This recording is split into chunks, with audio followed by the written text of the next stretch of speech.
Hi all, അസ്സലാമലൈക്കും. Welcome back to Silnas kitchen. ഇന്നത്തെ recipe വായിലിട്ടാൽ അലിഞ്ഞു പോകുന്നൊക്കെ പറയുന്ന പോലത്തെ ഒരു കിടിലൻ ടേസ്റ്റി ആയിട്ടുള്ള ഒരു അടിപൊളി റെസിപ്പിയാണ്. ഇതിന് നമുക്ക് ബർഫിന്നോ അല്ലാന്നുണ്ടെങ്കിൽ സ്വീറ്റെന്നോ ഹൽവാന്നോ അല്ലെങ്കിൽ മിഠായിന്നോ എങ്ങനെ വേണമെങ്കിലും പറയാവുന്നതാണ്. നല്ല ടേസ്റ്റിയാണ്. മധുരം ഇഷ്ടമുള്ള എല്ലാവർക്കും ഇത് ഇഷ്ടാവും. ഈ റെസിപ്പിയിലോട്ട് കിടക്കുന്നതിന് മുമ്പായി സിൽനാസ് കിച്ചൺ ചാനൽ ആദ്യമായിട്ട് കാണുന്നവരാണെങ്കിൽ പ്ലീസ് ഒന്ന് സബ്സ്ക്രൈബ് ചെയ്തേക്കണേ. ഒപ്പം തന്നെ ഈ വീഡിയോസ് നിങ്ങൾക്ക് ഇഷ്ടപ്പെടുകയാണെങ്കിൽ ഒരു ലൈക്ക് ചെയ്യാനും മറക്കരുത്.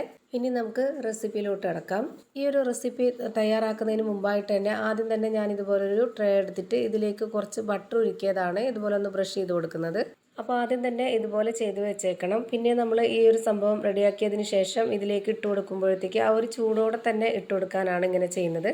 എങ്കിലേ നമുക്ക് കറക്റ്റ് ഒരു പരുവത്തിന് കിട്ടുള്ളൂ. അടുത്തതായി ഞാനിവിടെ സ്റ്റവിലേക്ക് ഒരു പാൻ വെച്ച് കൊടുത്തിട്ടുണ്ട്. ഫ്ലെയിം ഓണാക്കി കൊടുത്തിട്ടില്ല. ഇതിലേക്ക് ഇനി ഒരു 1/4 കപ്പ് അളവിൽ പഞ്ചസാര ഇട്ട് കൊടുക്കാം.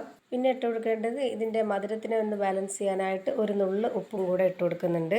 ഇനി അടുത്തതായി ഇതിലേക്ക് വേണ്ടത് തേങ്ങാവെള്ളമാണ്. തേങ്ങാവെള്ളം ഇതുപോലെ വലിയൊരു ഗ്ലാസ്സിൽ തന്നെ കിട്ടിയിട്ടുണ്ട്. അതുകൊണ്ട് ഇത് മുഴുവനായിട്ടും ഒഴിച്ചു കൊടുക്കുകയാണ്.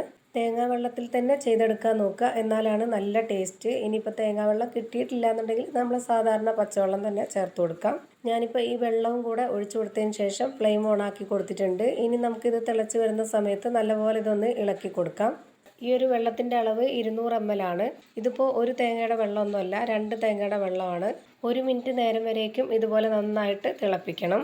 പിന്നെ ഇത് ഒരു നൂൽപ്പരുവൊന്നും ആവാൻ നിൽക്കേണ്ട, അതിന് മുന്നേ തന്നെ നമുക്കിത് ഓഫ് ചെയ്യാം. ഇപ്പം ഞാനിത് ഓഫ് ചെയ്ത് കൊടുത്തിട്ടുണ്ട്. ഇത്രയും മതി. ഇനി ഇത് വേറൊരു പാത്രത്തിലേക്ക് മാറ്റിയതിന് ശേഷം ഇതേ പാൻ തന്നെ വീണ്ടും വെച്ച് കൊടുക്കുന്നുണ്ട്. പിന്നെ ഇനി ഇതിലേക്ക് ഞാൻ ഇട്ട് കൊടുക്കുന്നത് ഇതുപോലെ 2 പീസ് ബട്ടറാണ്. മെൽറ്റ് ആയിട്ടിരിക്കുന്ന ബട്ടർ ആണെന്നുണ്ടെങ്കിൽ 2 സ്പൂണോളം ചേർത്ത് കൊടുക്കാം. നെയ്യുണ്ട് എന്നുണ്ടെങ്കിൽ നെയ്യ് ചേർത്ത് കൊടുക്കുന്നതായിരിക്കും കൂടുതൽ നല്ലത്. അതാകുമ്പോൾ കുറച്ചുകൂടി നല്ലൊരു മണമൊക്കെ കിട്ടാനായിട്ട് നെയ്യായിരിക്കും നല്ലത്. ഞാൻ നെയ്യ് ഇല്ലാത്തതുകൊണ്ടാണ് ബട്ടർ ചേർത്ത് കൊടുത്തിട്ടുള്ളത്. ഇനി ഇതിലേക്ക് ഇട്ട് കൊടുക്കേണ്ടത് തേങ്ങയാണ്. ഞാനിപ്പോൾ ഇതിലേക്ക് ഇട്ട് കൊടുത്തിട്ടുള്ള തേങ്ങയുടെ അളവ് 1/2 മുറി തേങ്ങയാണ്. ഇതിലേക്ക് വേണ്ടുന്ന തേങ്ങ ചിരകിയെടുത്തതിന് ശേഷം മിക്സഡ് ജാറിലൊന്ന് ക്രഷ് ചെയ്തെടുത്തിട്ടാണ് ഇട്ട് കൊടുത്തിട്ടുള്ളത്.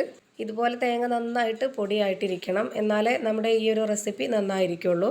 ഇനി നമുക്ക് ഇതിൻ്റെ ഫ്ലെയിം ഒന്ന് ലോ ഫ്ലെയിമിൽ ഇട്ട് കൊടുത്തതിന് ശേഷം ഇതിൻ്റെ കളറൊക്കെ ഒന്ന് മാറി വരുന്നവരേക്കും, ഈ ഒരു തേങ്ങ ഒന്ന് മൂത്ത് വരുന്നവരേക്കും, നല്ലൊരു മണമൊക്കെ വരുന്ന സമയമാകുമ്പോൾ ഇതിൻ്റെ ഫ്ലെയിം ഓഫ് ചെയ്ത് കൊടുത്താൽ മതി. അതുവരേക്കും നമ്മൾ ഇതുപോലെ നന്നായിട്ട് ഇളക്കി കൊടുത്തുകൊണ്ടിരിക്കണം. കരിഞ്ഞു പോകുകയൊന്നും ചെയ്യരുത്. നല്ല പോലെ ഇത് നന്നായിട്ട് മൂത്ത് വരുമ്പോൾ ഒരു നല്ല മണമൊക്കെ വരുന്ന ആ ഒരു സമയമാകുമ്പോൾ നമുക്കിതിൻ്റെ ഫ്ലെയിം ഓഫ് ചെയ്ത് കൊടുക്കാം. ഇപ്പം ഞാനിതൊരു 2 മിനിറ്റോളം ഇതുപോലെ നന്നായിട്ടൊന്ന് മൂപ്പിച്ചെടുത്തിട്ടുണ്ട്. ഇനി നമുക്കിതിൻ്റെ ഫ്ലെയിം ഓഫ് ചെയ്ത് കൊടുക്കാം. ഇതാണ് ഇതിൻ്റെ കറക്റ്റ് ഒരു പരുവം. ഇനി നമ്മൾ നേരത്തെ റെഡിയാക്കി വെച്ചിട്ടുള്ള ആ ഒരു പഞ്ചസാരയും തേങ്ങാവെള്ളവും ചേർത്ത് അലിയിച്ച് വെച്ചിരുന്ന ആ ഒരു വെള്ളം ഉണ്ടല്ലോ, അത് ഇതിലേക്ക് ചേർത്ത് കൊടുക്കാം.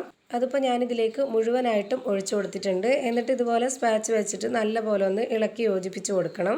ഞാനിപ്പോൾ ഇതിലേക്ക് വേണ്ടി എടുത്തിട്ടുള്ള ആ ഒരു 1/2 മുറി തേങ്ങയ്ക്ക് വേണ്ടിയിട്ടുള്ള അത്രയും ഇൻഗ്രീഡിയൻസിൻ്റെ അളവാണ് ഞാൻ ബാക്കിയെല്ലാം കാണിച്ചിട്ടുള്ളത്. ഇതുപോലെ ഈ ഒരു അളവിൽ തയ്യാറാക്കി എടുക്കുകയാണെന്നുണ്ടെങ്കിൽ ഇതേ അളവ് തന്നെ കറക്റ്റാക്കി എടുക്കാൻ നോക്കുക. ഇനി ഇതിലേക്ക് നല്ലൊരു മണത്തിന് വേണ്ടി ഇതുപോലെ ചെറിയൊരു സ്പൂൺ അളവിൽ 1 സ്പൂൺ വാനില എസൻസ് ഒഴിച്ചു കൊടുത്തിട്ടുണ്ട്. ഈ ഒരു വാനില എസൻസ് തന്നെ ചേർത്ത് കൊടുക്കണം എന്നൊന്നുമില്ല. ഏലക്ക ഉണ്ടെങ്കിൽ ഏലക്ക ചേർത്ത് കൊടുത്താലും മതി. ഇതുപോലെ വാനില എസൻസ് ചേർത്ത് കൊടുക്കുകയാണെന്നുണ്ടെങ്കിൽ കുറച്ചുകൂടി നല്ലൊരു മണവും ടേസ്റ്റും ഒക്കെ ആയിരിക്കും. അതിനു വേണ്ടിയാണ് ഇതുപോലെ ചേർത്ത് കൊടുത്തിട്ടുള്ളത്. ഇനി ഇതിലേക്ക് ഇട്ട് കൊടുക്കുന്നത് ഇതുപോലെ 1 സ്പൂൺ അളവിൽ നിറയെ അരിപ്പൊടിയാണ്.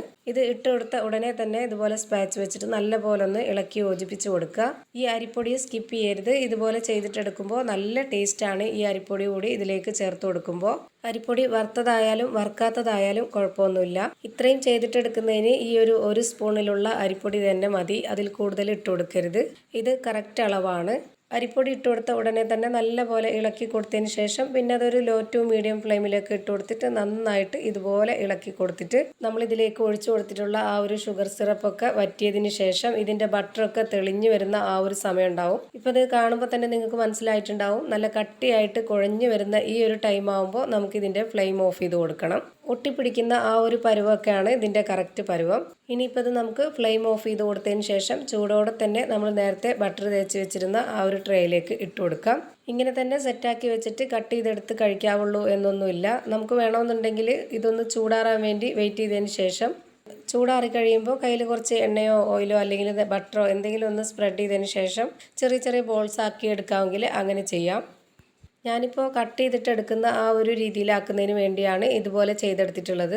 ഇങ്ങനെ തന്നെ ചെയ്യുകയാണെന്നുണ്ടെങ്കിൽ നമ്മൾ ഇതുപോലെ ചൂടോടെ തന്നെ ഇതുപോലെ ഒരു ട്രേയിലേക്ക് സെറ്റാക്കി കൊടുത്തതിന് ശേഷം ആ ഒരു ചൂടോടെ തന്നെ നമ്മൾ ഇതൊന്ന് കട്ട് ചെയ്തിട്ട് വെച്ച് കൊടുക്കുക. അപ്പോൾ നമുക്ക് ഇത് എടുക്കാൻ നേരത്ത് ബുദ്ധിമുട്ടുണ്ടാവില്ല. ഞാനിപ്പോൾ ഇതാ കട്ട് ചെയ്ത് വെച്ചതിന് ശേഷം ഒരു 10 മിനിറ്റ് കഴിഞ്ഞിട്ടാണ് ഇതുപോലെ ഒരു പാത്രത്തിലേക്ക് മാറ്റിയിട്ടുള്ളത്. ഇപ്പോൾ ഇത് കാണുമ്പോൾ തന്നെ നിങ്ങൾക്ക് അറിയാൻ പറ്റുന്നുണ്ടാവും എന്തുമാത്രം സോഫ്റ്റ് ആയിട്ടുള്ള ഒരു സ്വീറ്റാണ് തയ്യാറായി കിട്ടിയിട്ടുള്ളതെന്ന്. വായിലിട്ടാൽ അലിഞ്ഞു പോകുന്നൊക്കെ പറയുന്ന ആ ഒരു തരത്തിലാണ് ഇത് റെഡിയാക്കി എടുത്തിട്ടുള്ളത്. ഇപ്പോൾ ഞാനിതൊന്ന് പൊട്ടിച്ച് കാണിച്ചു തരാം. അപ്പോൾ ഇത്രയേ ഉള്ളൂ ഇന്നത്തെ വീഡിയോ ഇഷ്ടമായാൽ ലൈക്ക് ചെയ്യാനും കമൻറ്റ് ചെയ്യാനും ഷെയർ ചെയ്യാനും മറക്കരുത്. പുതിയ ഒരു വീഡിയോയുമായി വീണ്ടും വരും. Thank you for watching.